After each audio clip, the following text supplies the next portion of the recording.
அனைவருக்கும் வணக்கம். எங்கும் நிறைந்திருக்கும் குருவினர்களோடும் திருவினர்களோடும் அட்சலக்கணபதியோட ஸ்ரீ குரு சிவகாசி காளிமுத்து. நேற்று பார்த்தீங்கன்னா நம்ம யூடியூப் சேனல் ஒருத்தருக்கு வந்து கமெண்ட் போட்டிருக்காரு, சார் கோச்சாரம் 10% தான் செயல்படும் சொல்றாங்களே, அது உண்மையா? அதான் கேள்வி. நம்முடைய ஜாதகமும் செயல்படும், கோச்சாரமும் செயல்படும். அதற்கான பதிவாக எடுத்துக்கோங்க. நேற்று சரிங்களா, வெளிநாட்டில் இருந்து நம்மகிட்ட ஜாதகம் பார்த்தவங்க நம்மகிட்ட ஃபோன் பண்ணி ஒரு வரம் கேட்டாங்க. அவங்க இந்த பதிவை யூடியூப்ல போடுங்கன்னு சொன்னாங்க. நல்லா கேட்டுக்கோங்க. நேற்று என்கிட்ட பேசினாங்க. கணவன் மனைக்கு வந்து கருத்து வேறுபாடு ஹெவியாக போய்கிட்டு இருக்கு. நானா நீங்கிற மாதிரி கொஞ்சம் கஷ்டங்கள் நிறையா போய்கிட்டு இருக்கு. அவர் வெளிநாட்டில் இருக்காரு. அல்லாஹ்வின் கிருபையால் அவர் குழந்தையோட நல்லா இருக்காங்க. ஆனால் மனைவி வந்து இந்தியாவில் இருக்காங்க, அவர் வந்து வெளிநாட்டில் இருக்காங்க. அப்புறம் இன்னும் 1 மந்த்தில் வெளிநாட்டுக்கு அவங்களை கூப்பிடுற மாதிரி திறமையில் இருக்கிறாங்க. இருந்தாலும் கொஞ்சம் பிரச்சனைகள் கழுத்து இப்படியாக இருக்குது. வீட்டுக்கு ஃபோன் பண்ணாலே கஷ்டமாக இருக்குது, மனசு ரொம்ப கஷ்டமாக இருக்குது, இதுக்கு என்ன சார் நிவர்த்தி அப்படின்னு கேட்டிருந்தாங்க. சரிங்களா, ஏன் திறமை அவங்க ஜாதத்தில் இப்போ நடந்துட்டு இருக்கு அட் பர்சன்ட்ல அப்படிங்கிறது கோச்சாரம் துல்லியமாக காமிக்கும். அப்படின்னா நேற்று ஒரு நம்பர் யூடியூப்ல கோச்சாரம் 10% தான் செயல்படுமா அப்படின்னு கேட்ட கேள்விக்கும் இந்த பிரபஞ்சம் என்ன செய்யுது, அது சம்பந்தமாக ஒரு வீடியோ போடுறதுக்கு ஒரு நபரை நம்ம கான்டாக்ட் பண்ண வைக்குது. சரிங்களா, இதான் ஏழ்பியோட அற்புதம்.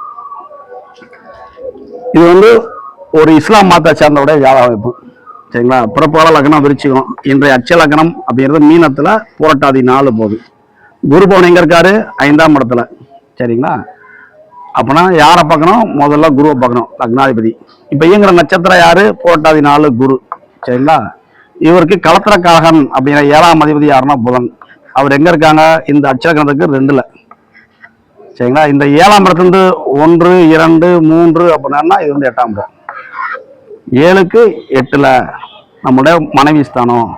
ஆனா குரு அப்படிங்கிற லக்னாதிபதிக்கு 7ஆம் அதிபதியா இருக்கிற புதன் அப்படி குருல இருந்து என்னணும் 1, 2, 3 அப்படி எண்ணி இங்க வந்தது எத்தனை மடம் மாறும்? 10ஆம் இடம் மாறும். அப்பனா இந்த ஜாதருக்கு குரு லக்னாதிபதியில இருந்து 7ஆம் லக்னாதிபதி புதன் 10ஆக வருவதனால கணவன் மனைவி பிரிவினை கிடையாது.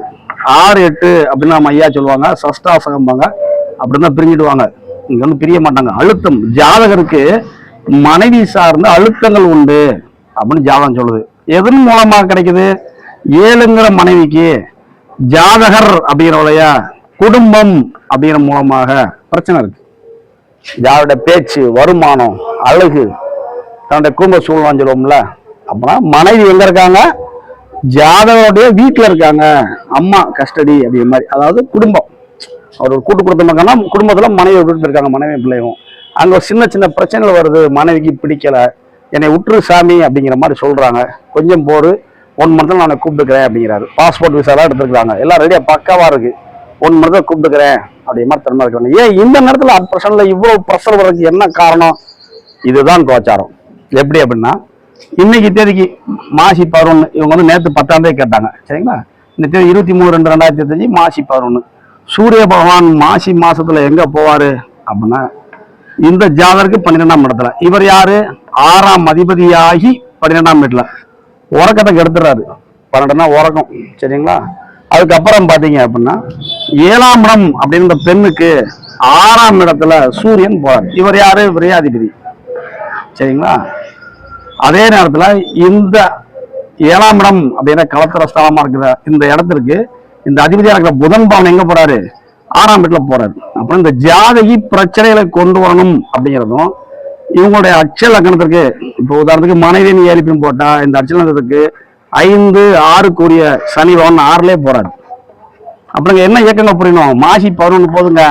இந்த மாசி மாசம் முடிஞ்சா சூரியன் நகர்ந்து வாருங்க, கூடவே போற புதனும் நகர்ந்து வாருங்க, அப்புறம் பிரச்சனை இல்லை. ஆனா இந்த ஜாதகருக்கு இந்த மாசி மாசம் முடிஞ்சு, பங்குனி மாசம் முடிஞ்சு, சித்திரை மாசம் போறப்ப கழுத்துப்படியா பிரச்சனை இருக்கும். எதன் மூலமாக? மனைவியின் மூலமாக. ஏன்? 7ஆம் அதிபதி யாருன்னா புதன். அவர் எங்க போறாரு? 7க்கு 2ல அவங்க சுய ஜாதத்துல இருக்கிறாங்க. சரிங்களா, அதனால கோச்சார சூரியனும் புதனும் இந்த சித்திரை மாசத்துல இங்க வரும் பொழுது ஜாதகருக்கு குடும்பம் சார்ந்த பிரச்சனைகள், வருமானம் சார்ந்த பிரச்சனைகள் வந்து கழுத்துப்படியா இருக்கும். அப்ப என்ன பண்ணணும்? இப்ப பிரச்சனை இருக்கா? ஆமா, பிரச்சனை இப்ப இருக்கு. இது சமாளிக்கக்கூடிய பிரச்சனைகள் இருக்கு. 7ஆம் இடத்திற்கு 6ல, 7க்கு 12ல ஒரு விரயத்தை பண்ணா சமாளிக்க முடியும். எப்படி? ஒரு விரயங்கள் செய்து கொண்டார் என்றால் அது வந்து சமாளிக்க முடியும். மனைவி சார்ந்த விரை செலவு, மனைவியின் குடும்பத்திற்கு ஒரு உதவி செய்யறது, இப்படி செய்யறப்ப சரியாயிடும். சரிங்களா. அப்ப நம்ம என்ன பண்ணணும், இந்த சித்திரை மாசம் ரொம்ப டேஞ்சரான காலம் அப்படின்னு புரியணும். இது எப்படி பார்க்குறோம், அட்சய லக்னத்திற்கு கோச்சாரக்காரனுடைய இயக்கங்கள் எப்படி போறாங்கன்னு பார்க்கணும். இப்போ உங்க சுயஜாதகம் என்ன சொல்லுது, 7ஆம் அதிபதி புதன் 2ல, 7ஆம் அதிபதி புதன் 2ல, 11ஆம் அதிபதி சனி 11ல, இருதார யோகம். ஆனா இருதார யோகத்துக்கு கொண்டு போகுமா அப்படின்னா, லக்னாதிபதியா இருக்கிற குருவும் 7ஆம் அதிபதியா இருக்கிற புதனும் 1-10 இருப்பதனால சஷ்டாசகம் இல்லை அப்படின்னால பிரிய மாட்டாங்க, இருதார யோகத்துக்கு கொண்டு போகாது. இருந்தாலும் தற்காப்பு நடவடிக்கையாக மருமங்களை பண்ணிக்கணும், அது மாதிரி சொல்லியிருக்கோம். அவங்க அதை பண்ணியிருக்கிறாங்க சரிங்களா. அதனால கொஞ்சம் தற்காக்கப்படுது, பெரிய அளவுல பிரச்சனைகள் இல்லை சரிங்களா. இதே மாதிரி உங்களுக்கு இன்னொரு உதாரண ஜாதகம் சொல்றேன். போன வருஷங்க சரிங்களா, ஒரு நபருக்கு இயல்பு இது போச்சுங்க. அவங்களுடைய சுய ஜாதகத்துல புதன் இங்க இருந்தாருங்க. எங்க இருந்தாரு, நிலத்துல இருந்தாருங்க. கோச்சார புதன் இந்த இடத்துக்கு வரும் பொழுது நல்லா இருங்க, அவங்களோட சுய ஜாதகத்துல புதன் இங்க இருந்தாரு. அதாவது மேஷ அட்சலகிரகத்திற்கு 3ஆம் இடத்துல புதன் இருந்தாங்க. கோச்சார புதன் இந்த இடத்துக்கு வரும் பொழுது அவங்க கழுத்துல போட்டிருந்த நகைகள், தாலி செயின் முகக்கொண்டுங்க 2 பேர் போலீஸ் யூனிஃபார்ம்ல போட்டு வாங்கிட்டு போயிட்டாங்க. திருச்சியில் நடந்ததுங்க, திருச்சி ஸ்ரீரங்கத்துல. அவங்க நம்மளோட ஏஎல்பி ஸ்டூடெண்ட் தான். அதை இன்னைக்கு நினைச்சா கூட மனசு கஷ்டமா இருக்கு.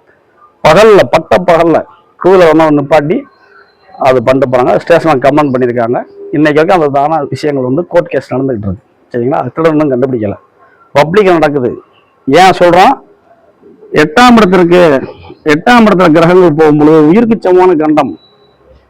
கழுத்து இப்படியா வர்றது, கழுத்துல அறுக்காம விட்டுட்டு போன நினைச்சு சந்தோஷப்பட்டுக்கணுமா, கவப்படாங்க அப்படின்னு ஒரு ஆறுதல் வார்த்தை சொன்னதுக்கு அப்புறம் தங்கப்பூரோட போயிருச்சுமா விடுங்கம்மா அப்படின்னு பிறகு கொஞ்சம் மனசை திருப்திப்படுத்திட்டாங்க. இந்த வீடியோவை அவங்களும் பார்ப்பாங்க சரிங்களா, அவங்களுக்கு தெரியும் சரிங்களா. அப்ப நம்ம என்ன சொல்ல வரோம்னா, கோச்சாரங்களோட நகர்வுகள் இப்படி போகும் பொழுது, உதாரணமாக என்னுடைய இளைய பெண்ணுக்கு ஏஎல்பி துலாம் போதுங்க.